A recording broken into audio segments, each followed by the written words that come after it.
Hey everybody, it's Jork. Welcome back. Hope you're doing great wherever you are in the world. Today I'm going to make a video. It's going to be, I would say, maybe a bit controversial. My hope is that there's dialogue and comments made from what is going to be posted here. It's going to be a little longer video as well. But just received something a couple of weeks ago. I've been sitting on it wondering if I should make a video or not. But a couple of things. First things I want to say about what I'm going to talk about today. These are not my opinions or thoughts, so not mine. There's somebody else that sent it to me and is sharing his experience of 4 years being in Portugal. And then also I want to do a footnote saying this person's not American. Often I think when people when they read certain things or see things, they immediately think it's American. This person's not American and would be very offended if he was referred to as an American. But this is a compilation of opinions, thoughts, observations that he had over 4 years of living in Portugal. And there's 200 of them. And there's a lot. And he's categorized them into certain aspects of society. And the reason I was sitting on it because I'm going, this is going to get really people riled up, and I don't know if I want that. But what I would like is you to watch all of these slides that I'm not going to go through all 200 slides. I'm going to go through, show you all 200 things he had to say, but not talk about each one. That would be a 20-hour video. Not going to do that to you. But as you see these, hopefully you'll stop the video and kind of read through these. And then what of these do you agree with? What do you not agree with? And I'm curious because there are some people that may go, well, this person's just disgruntled with Portugal and I think it's all rubbish. I'm willing to bet that there are several observations that he's made here that are resonate. You may not comment on them, you may not want to, but you will go, yeah, he's not wrong. He's right on some of these things for sure. But again, these are his opinions and observations of 4 years in Portugal. And keep in mind, that's something he just published. So we're talking about just coming out of the pandemic, kind of the last year of the pandemic through to the time of me posting this. But I decided I was going to post it because I had a couple other people that I do know in Portugal that saw the post that he made and sent it to me going, maybe you should send this out to people. So without further ado, let's get into it. I'm only going to highlight one or two things each time I change the screenshot, but please stop the video and take a look and see. And at the end, please tell me what things you agree with or what things you don't agree with, or if there's some things that maybe he didn't talk about that you've experienced, good or bad, in Portugal. So here we go. So 200 reasons why Portugal is not the place for you. 1 through 10, governance and bureaucracy. I don't think anybody is making a video talking about how great the immigration process is in Portugal or how great the government is in Portugal. Whether you moved in 2019 like we did or you're looking to move now, you're just not going to find that. There's just a great level of dysfunction within the government itself and the bureaucracy on top of that. So these are things I'm curious of these 1 through 10, what you think about them. Please comment below. And then we're going to get down to social cohesion and cultural tension. So 11 through 20. Seems to be more tension. And I'm just going to comment on there are more people willing to comment on videos that wouldn't in the past. And more people willing to comment and send emails to me than would have in the past. People would say, I agree with them, but wouldn't comment. Or people say, you're completely wrong, I completely disagree with you, but they wouldn't comment. And now people are more open, or maybe less afraid, I don't know, about commenting. And so people are definitely more frustrated than ever on all sides of the issue. Locals and immigrants, everybody, the level of frustration is starting to increase in many of the populations. 21 through 30, law and order. So this is where I find this interesting because there was an article recently, just in the last couple of weeks as well, talking about crime is going down in Portugal, But the reporting of crime has gone up like 130% in Portugal. And what's interesting is you can't find a Portuguese newspaper, whether it be truly Portuguese-backed newspaper or if it's immigrant-related or for immigrants like the Portugal News and Portugal Resident or some more English-speaking and expat papers. You're seeing more news, more crime reported, that's for sure. More gun violence than ever, and a lot of like weird crimes being committed that whether they're committed in the past or not, they're definitely being reported now. So I don't know what to make of that, but it is interesting that it seems like Portugal's at an odd spot where they allegedly are getting more safe, but the reporting of that is definitely different. What's your take on that? I'm very curious to see. 31 to 40, it's talking about media and transparency. I don't put a lot of stock into the newspaper articles that I post on videos. Most of the articles, the reporting is like one paragraph long or two. There isn't a lot of in-depth analysis, and there isn't a lot of metrics necessarily used. The best reporting I can find is on real estate because it seems like numbers, that particular area is well documented, whereas most other areas it's not documented at all or it's harder to find numbers. But the media and transparency, do you feel like when you're watching Portuguese channels or articles, when you're reading stuff, do you feel like you're getting the straight story or you're getting a line of crap? I kind of always think that, what's really behind the story and what's behind the news event. But what do you think about that?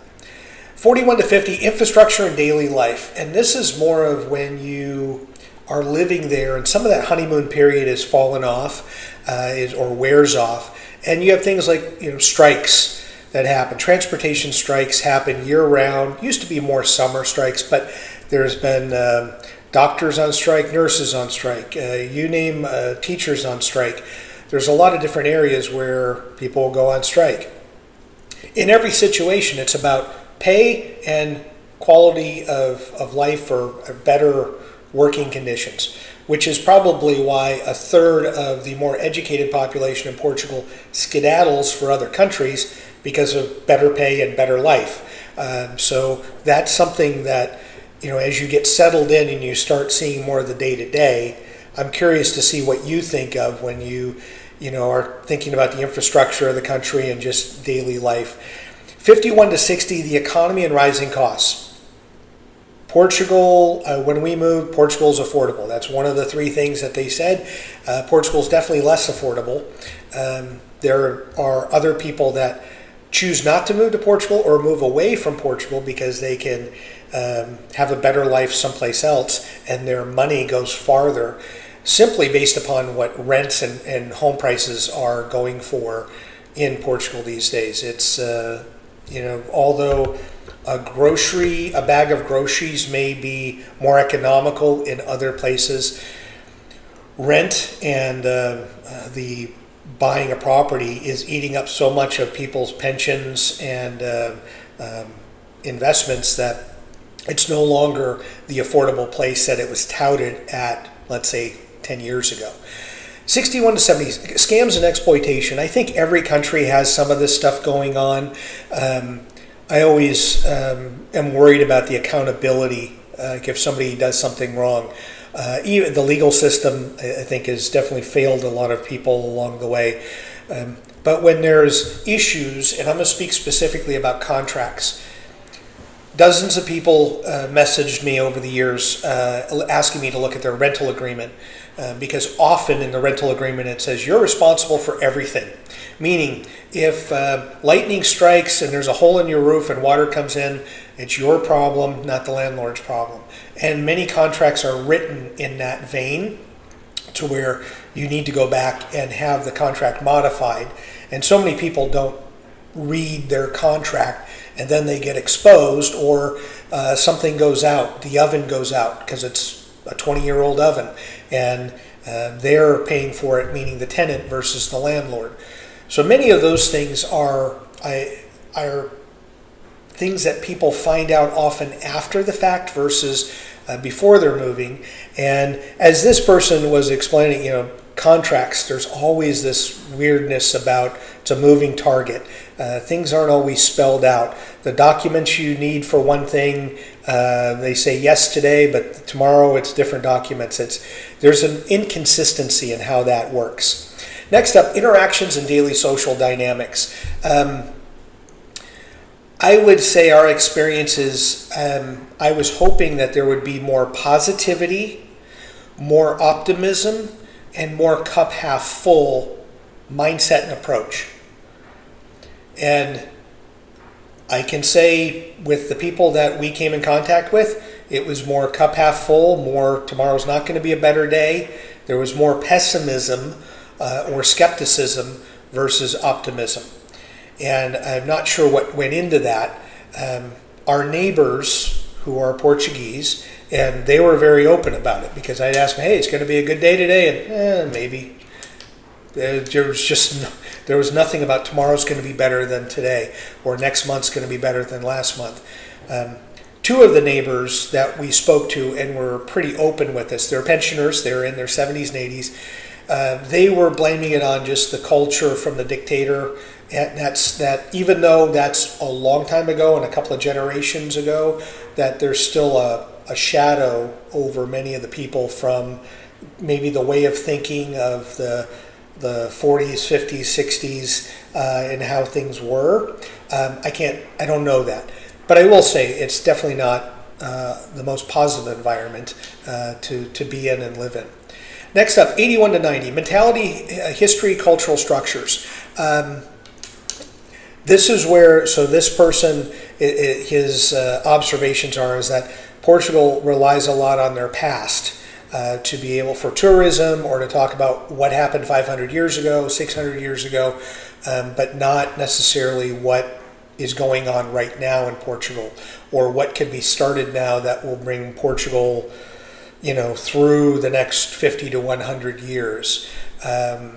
That's interesting to get his take on that. Food is sacred. It's interesting because I've always mentioned, I think many times, I like Portuguese wine and I've really had a affinity for Portuguese wine. The food, we never moved for the food and I never thought the food was that great. But I live in a country, the States now, where I don't think the food's that great either. So it's not like I'm comparing it to apples.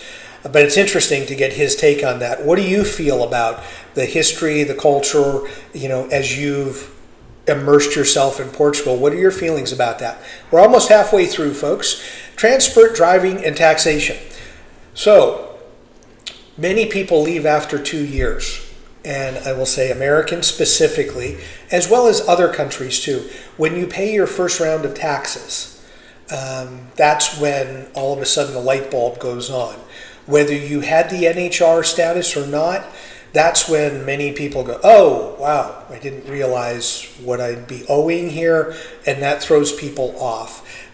Transportation and driving, I think back to the strikes, I haven't necessarily felt like the roads are that bad in Portugal. I think that the roads are pretty good. But he's focusing more on some of the taxations on cars and things like that. And I'm wondering, we didn't have a car. For those of you that have a car, how do you feel about this section of things? Do you agree with him, or do you feel like you have a different opinion on that? All right, getting to the back of the last 100 here, food, restaurants, and service. Customer service is not something that's a thing in Portugal. I don't think Portugal advertises that either. So to be fair, I don't think anyone's moving for good customer service there because you're just not going to get it. And I don't think anybody could really argue with that. If you believe that there's good customer service in Portugal and I'm wrong, please leave a comment below. And I think that he was thinking more, and his friends, the lack of diversity. It's a lot of, it's meat and fish, which is good, but it's a lot of rice and not a lot of like salads or vegetables on the plates, especially in the main cities, I will say. I can't speak for the country, the more rural areas, but in the cities, I completely agree with him.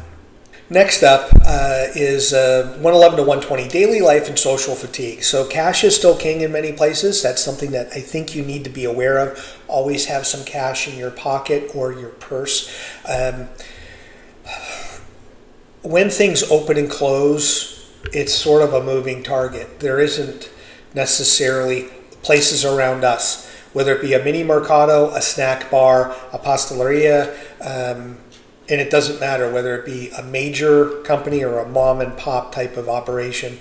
The opening and closing, if it's slow one night, they may close at 7 when they're supposed to close at 9 or 10, or at least the hours say that. Many times in the morning I would go in for a coffee at a pasteleria because they opened generally around 7, and there were many people that would go in for a coffee before they'd get their bus to go to work.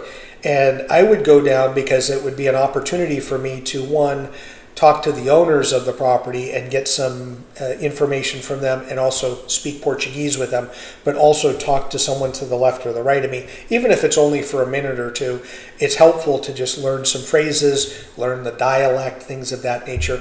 But when they open or close was all over the place. And I think many people complain about that. I'm just curious what your thoughts are. Next up, 121 to 130, property, housing, and maintenance.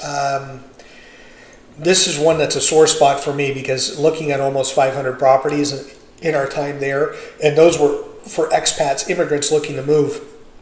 I was giving them kind of a second opinion. Condo management, there's supposed to be meetings, like annual meetings or whatnot. Our building hadn't met in over 9 years.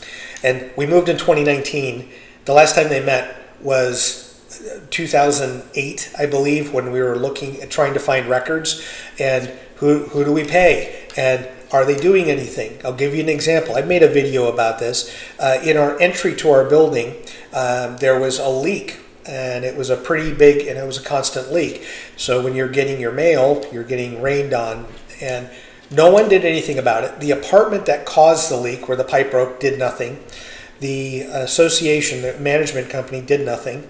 And so he said, we keep giving you money and you're not doing anything at all. So we ended up paying for the fix because no one else was going to do it. We wanted to do it. And it helped because when we were ready to sell the property, no one was going to buy a property where it's leaking in the atrium or the entry to a building. But there is a lot of things, the construction methods I completely don't think are up to date and modern. And when they're renovating old properties, they're renovating old properties with old technology, not putting insulation in, not doing things like that. I very much... I'm in agreement with what he has here. But for those of you that have looked at properties and have had properties, what do you think? I mean, I think like things like mold seem to be everywhere. Squatters' rights are something that you definitely have to worry about. It's why we didn't rent our property. We wanted to sell it outright because we were concerned about somebody getting in and then not leaving. Next up, 131 to 140, expat experience and disillusionment. And this, I think, comes to where I'm sure I'm part of the problem and have been over the years, and I think other YouTubers need to be accountable and look in the mirror on this, is that the expectations of Portugal being the paradise because it's so great, the food is amazing, you have all this sunshine, which you really don't have. The food's not as great, but it's a safe country, which in some cases it is, in some cases I would disagree with that. Portugal's got excellent health care. Been told that